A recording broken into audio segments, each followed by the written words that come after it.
Merhaba arkadaşlar, PES Sevenler Birliği kanalına hoş geldiniz. Oyuna ilk defa gelen Roberto Baggio için açılım gerçekleştireceğiz arkadaşlar. Roberto Baggio gelene kadar açılıma devam edeceğiz. Roberto Baggio gelsin, kendisiyle sıklıkla maçlara çıkalım. Özellikle de bu hafta olabildiğince maç oynayalım. Roberto Baggio nasıl bir futbolcu? Artıları, eksileri neler? Onları gözlemlemeye çalışırız. Nasıl gol atabiliyor? Şutları nasıl? Nereden nasıl vurabilmekte? Pasları nasıl? Onları gözlemlemeye çalışırız. Ve kesinlikle Roberto Baggio'yu çıkaracağız arkadaşlar. Geçen hafta Schmeichel için böyle demiştik. Çok erkenden gelmişti. Umarız Roberto Baggio da bizleri üzmez. Erkenden gelir diyelim. Ki bayağı bir futbol paramız var. Sonuna kadar da gideceğiz. Gelmezse inşallah tek atarız.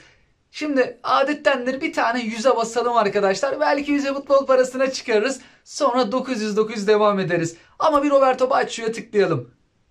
Ama kolektif gücümüzü düşürelim. En son kadromuz acaba nasıl? Etkinliğe göre mi yapmışız? Pahalı ve ucuz futbolcu deniyorduk arkadaşlar. Stoperler öyle kalmış. Ama biz yine biraz daha düşürelim. Menajere tıklayalım. Takım oyu tarzı.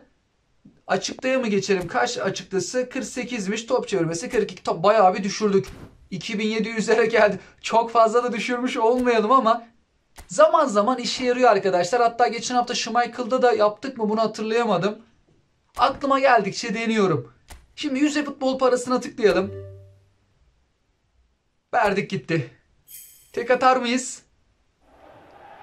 Hiçbir şey gelmeyecek. İçerisi de beyaz yandı. 4 yıldızlı çıkardık. Hayret 3 yıldızlı vermedi. Saçlar bayağı şekil ama sarı sarı. Şimdi ikinci açılım önemli çünkü 900'e basacağız. 10 tane futbolcu gelecek. Renkli kartta da epikte gelebilir. Bir şey gelebilir ama arkadaşlar. 10 futbolcu geliyor. Yok. Bir şey gelmeyecek galiba. İçerisi beyaz yandı. Çatapatlar patladı ama rengi tutturamadık bu ışıkların rengini. Renkli kart falan da vermedi galiba. Zielinski normal kart. Ben özellikle bu 900'lükten umutluydum. 5 yıldızlı futbolcu da galiba yok arkadaşlar. 4 yıldızlı ve 3 yıldızlı futbolcular. Bir daha 900'e basalım. Bazen bu ikinci 900'e verdiği oluyor bana. Belki gelebilir. Bir de Roberto Baggio geliyormuş şimdi. Ve geliyor. Kim? O bence bu geliş Roberto Baggio'ya yakışır. Hadi be Konemi. Milan'a mı gidiyoruz biz? 23 numara Ambrosini. Güzel futbolcu da. İstediğimiz değildi. Ambrosini'nin gelişi de bu şekilde arkadaşlar. Aslında epey erkene çıkardık. Bakalım yanında kimler gelecek? 100 seviyeye kadar ulaşıyor. Ricard'ı daha çok isterdim ama. Yok sadece bir tane epik. Başka renkli kart olmadı. İkinci 900'e evet epik çıkardık ama en çok istediğimiz değildi. Yani bu paketten birinci Baggio, ikincisinde Ricard gelmesini isterim. 900. Olmadı. Genelde üst üste vermiyor bana. Bir kere galiba öyle olmuştu. Üst üste geldi. Renkli kart bile vermedi. Şu ana kadar sadece bir tane epik çıkardık. Arada bir 100'e basalım mı? Yok basmayalım. Biz yine 900 devam edelim arkadaşlar. Yer kalmamış. Biraz yer açalım. Yaklaşık bir 50 kişilik yer açtık. Umarız dolmadan çıkarırız Baggio'yu. Hatta yanında Ricard'ı. Bir yüzlük bassak mı? İçimden bir ses bas gelir diyor ama bir deneyelim arkadaşlar. Belki de şimdi çıkarırız. Yok olmadı öyle bir şey. Normal kart futbolcu geliyor. Banda. Biz 900'den devam edelim. 8300'e futbol paramız kaldı. İçeride 118'de futbolcu var. Çok fazla futbolcu kaldı. Kritik açılımlardan bir tanesi. Yani epik ya da renkli kart bir şey verebilir. Hiçbir şey vermedi. Şu onludan bir şey çıkaramadık. 5 yıldızlı bile vermedi. 4 yıldızlı. Şöyle bakalım evet. Ben umutluydum ama 100'e yaklaştık arkadaşlar. 108 kişi kaldı. Bir tane epik renkli kart bile vermiyor. Biz çıkarırsak herhalde 2-3 tane yan yana çıkaracağız. Keşke Baggio, Ricard yan yana olsa. 900 iptal et. İkinci de bastık. Bir an üstü renkli yandı. Ama içerisi bembeyaz. Gelen isimler, bir Milan'a gittik. Yolun sonunda Milan takımı. Bennaker. Bennaker'in seviyesi 98'di galiba. O inceleme videosuna bakmıştık ama birçok futbolcu 98'e kadar çıkıyordu burada. Epik çıkaramadık. Bennaker ve 4 yıldızlı 3 yıldızlı futbolcular. İçeride 100'den az futbolcu kaldı. Bir epik bir renkli kart çıktı. Aslında çok az çıktı. Evet, epik erkenden geldi ama ya pek iyi bir açılım olduğunu söyleyemeyiz. Şu an 900'e bastığımızda içeride 88 kalacak. Bayağı da oyuncu var arkadaşlar. Gelir mi? Keşke gelse. Hadi be Konemi. Hiç içerisi yeşil yanıyor ama epik gelişini görmedik. Bakalım kim gelecek? Az önce içerisi yeşil yanmamıştı ama beyaz yanmıştı galiba. Roma'ya gittik. Sol kanat futbolcusu geldi. Zalewski'nin de seviyesine bakmak lazım. Unuttum ben. 98 miydi acaba? Yüksek seviyeliydi. İçeride 88 futbolcu kaldı. Sona kalmasa Ronaldinho gibi. Zamanında Zico için bir arkadaşımızı açmıştık. En sona mı kalmıştı ya da sondan bir önce mi gelmişti? Onu hatırlamadım ama son iki futbolcudan biri Zico'ydu. En sona da kalmış olabilir o açılımda. Ronaldinho da böyle sondan 4. ya da 5. o civarlarda gelmişti. Kritik bir açılım. Dümdüz. Hiçbir şey yok. Vermiyor. Bugün bize Konami vermiyor arkadaşlar. Onu anladık. Şu yan tarafta 2 tane Japon açma hakkı var. Şunları bir açalım da bir farklılık olsun. Sonra tekrardan dönelim oraya. Bir de buradan veriyormuş. Yok. Yamaguchi. Normal kart. Yok. Tamamdır. Şimdi biz tekrardan diğer tarafa dönelim. Kritik açılımlardan bir tanesi. Açtığımızda içeride 68 tane oyuncu kalmış olacak. Bence şu an bir şeyler gelebilir. Aslında Epic için çok ideal bir zaman. Bir Ray kart geçti içimden ama 900'e bastık. Ama artık vermeli. Ray kartla Batshuayi bir de en sona kalıyormuş. Renkli kart geldi. Hiç içerisi yeşil falan hiçbir şey yanmadı. Bembeyaz yandı ve çok da yani yüksek seviyeli değil. 80 seviyeden başlayan ofansif orta saha. Renklileri de aslında bayağı bir çıkardık. Son dönemlerden renkliler vermeye başladı. 1, 2, 3, 3 tane renkli, 1 tane epik futbolcu çıkardık. Hala 2 tane epik futbolcu duruyor. En çok istenenler içeride kaldı. Ambrosini de çok erken geldi. Keşke onun yerine Roberto Baggio gelseydi. Şu açılımdan sonra içeride 58 tane kalacak. İptal et. Bastık. Hadi be Konami. İkisi birden geliyor. Üstü böyle yandığında ikisi...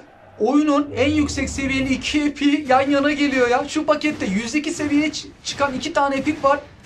Yan yana geliyor. Ray kart. Şimdi Baggio gelecek arkadaşlar. Ray kartın gelişi bu şekilde. O kadar Konami bekletti. Vermedi ama bir verişte ikisini birden verdi. Çok klas geliyor Ray kart. Şimdi asıl önemli olan Roberto Baggio'nun gelişi. Ve Baggio da bu şekilde. İtalyanların efsane futbolcusu.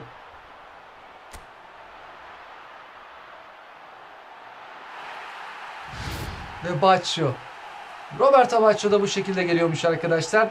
Ne zaman Baggio'yu görsem aklıma da penaltı geliyor. Kaçırdığı penaltı ister istemez yani onu çağrıştırıyor. 3 tane epiyi de çıkarmış olduk arkadaşlar. İyi ki sona kalmadı. En sona da kalabilirdi. Hani ikisini yan yana vermeyip bir tanesini verip sonlara da bırakabilirdi. En çok istenen epikleri ama yan yana verdi Konami. İçeride de 58 tane oyuncu kaldı. Sivas'ın plaka kodu 58. Sivaslı arkadaşlara da selam olsun buradan. Oyun planında ünlem diyor. Ben oyuncuları silerken 2 tane oyuncuyu da silmişiz. Biz pahalı stoper almıştık. Düşük seviyeli stoper. Bir de o kadar antrenör harcadık.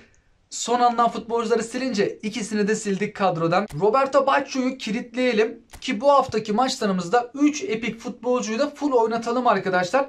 Ben de gözlemlediklerimi sizlerle paylaşmaya çalışacağım. Ve maç videolarıyla da bu futbolcuları bizzat sizlerle paylaşacağım arkadaşlar. Ray kartı da kilitleyelim. Özellikle de Baggio nasıl bir futbolcu? Ray kartın değişik kartları oyunda vardı. Belki sizler de çıkarmış olabilirsiniz. Belki rakiplerinize denk gelmiş olabilirsiniz. Ama Roberto Baggio oyuna ilk defa geldi. Şöyle ofansif orta sahaya bir atalım. Ray kartı stoperde bile kullanabiliyoruz arkadaşlar. Diğer göbek futbolcumuz da burada. Bu ismi de stoperde kullanabiliyoruz ama ben kullanmam. Şimdilik attık stopere. Bir fulllemeye başlayalım. Oyuncu ayrıntıları: Ambrosini stoper, defansif orta saha, göbekte oynayabilmekte. Şu iki tane işe yarayacak mı? Yok, yaramadı. Belki bir tane birlikte işe yarayabilir o iki tane. Ambrosini oyuna yaptırdığımızda oyunun yaptığı aslında kötü değildi. Hem de 100 seviyeye kadar çıkarıyordu. Şimdi bakıldığında kadromuzda da birazcık artacak. Oyunun yaptığını ben beğenmiştim. Fiziksel temasına basmıyor ama gayet iyi. Kadromuzda da artacak. Güçlendiricisi falan da var. Oyunun yaptığı şekilde kaydedelim Ambrosini'yi. Menajerimize bir tıklayalım. Cristobal oynamış. Uzun topla kontra yapalım. Şimdi 100 seviyeye çıktı. Ambrosini'yi bu şekilde bir kontrol edelim. 26 yaşında, 1.82 boyunda, yok edici. Kendisini ben tabi stoperde kullanmam. Aslında deneyebiliriz stoperde nasıl oynayacakmış ama orta sahada sıklıkla kullanabilirim. Top kontrolü, top sürme, sık tutma değerleri bu şekilde. En azından kontrolü 85. Pasları çok iyi bir orta saha futbolcusu için. Kafası var. Defansif özellikleri de orta saha için gerçekten çok güzel. Hızlanma değerleri de iyi. Yavaş bir isim değil. Çok hızlı da değil. Şut gücü var. Dayanıklılığı da 99. Zayıf ayağını kullanmıyor ama. Zayıf ayağında sıkıntısı var. Becerileri de bunlar. Bazı önemli savunma becerileri de bulunuyor. Roberto Baggio 102 seviyeye kadar çıkıyor ama güçlendiricili çok fazla menajer var oyunda. Belki herhangi birisiyle 103'ü görüyor mudur, ona bakmak lazım arkadaşlar. Hani gören menajer var mı acaba 103'e Roberto Baggio'yu çıkarabilen? Roberto Baggio da bayağı bir binlik istedi. Şu yüzükler işe yaramadı. 78. 20'de orada 98 bin antrenör puanı istedi. 98'e kadar çıkıyor. Herhangi bir kaleciliğe basmadı. Şimdi top kontrolü, top sürme değeri çok iyi. Bir de üstüne şey çalışıyor. Güçlendiricisi de var. 2 tane aldığımızda 6 ilerleme puanı veriyor. Bitiriciliği 81. Kadromuzda daha da artacak. Hızı 83. Dayanıklılığı 80. Fiziksel temas, zıplama falan onlar yok. Kafa vuruşu, kafası da bayağı bir düşük. Arttırsak da çok bir şey artmayacak. Bir tane bitiriciliğine basalım. 82 oldu. Hızına bir tane bassak. Şu bitiricilikten bir tane alıp mesela hızına bassak. Bir tane bitiriciliğe basalım. 98, 101, 102. Yani bu şekilde yapalım. Top sürme, top kontrol değeri zaten çok yüksekti. 2 hızına verdik. 3 tane veremedik. Bir tane de bitiriciliğe. Yine 102 seviye. Bu haliyle bir bakalım. Top kontrol, yapay zeka tarzı 2 tane. Taktikçi, çılgın koşu, yaratıcı oyun kurucu. Santrafor'da da kullanabiliyoruz.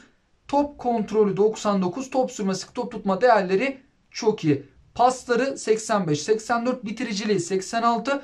Falsosu 90. Bir de bomba şut becerisi olsa şu Roberto Baggio'da çok iyi goller atar arkadaşlar. Harika özellikleri var. Duran topu da 83'lük kullanıyor.